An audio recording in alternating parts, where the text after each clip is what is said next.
Tonight, Democrats already calling for Acting Attorney General Matt Whitaker to recuse himself from the Russia investigation. House Minority Leader Nancy Pelosi saying this: given his record of threats to undermine and weaken the Russia investigation, Matthew Whitaker should recuse himself from any involvement in Mueller's investigation. Jessica Schneider's out front with more on Whitaker's record.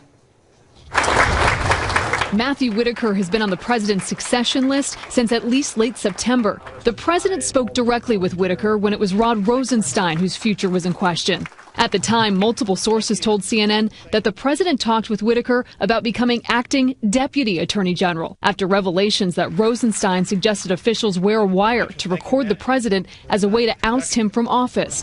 But with Sessions' resignation at the request of the president, Trump named Whitaker acting attorney general via tweet. I think what ultimately the president's going to start doing is putting pressure on Rod Rosenstein. Whitaker has long backed President Trump's tough take on the Mueller probe. In an opinion piece for CNN.com in August 2017, Whitaker wrote that it was time for Rosenstein, who oversees the special counsel, to order Mueller to limit the scope of his investigation to the four corners of the order appointing him special counsel. And he warned that by investigating the president's personal and business finances, Mueller has come up to a red line that he is dangerously close to crossing. And he said if Mueller didn't limit his probe, it would raise serious concerns that the special counsel's investigation was a mere witch hunt.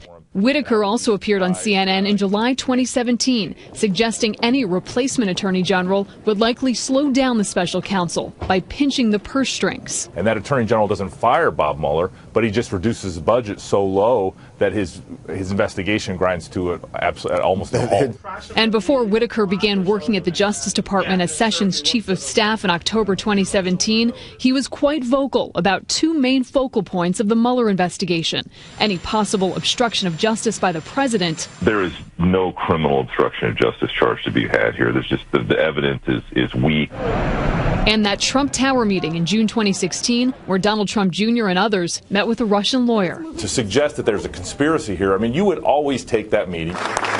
Whitaker was by Sessions' side today as he left the Justice Department, as he has been for the past year. My chief of staff, Matt Whitaker, isn't he great? And he has a long political history of his own. The former college football player at the University of Iowa ran as the Republican candidate for state treasurer there, but lost, and was later appointed by President George W. Bush as U.S. Attorney for the Southern District of Iowa. I'm not sure what we are passing on to the next generation. In 2013, Whitaker ran in the Republican primary for U.S. Senate, but came in fourth. And 1 year later, he was named chairman of Sam Clovis's unsuccessful bid for Iowa State Treasurer.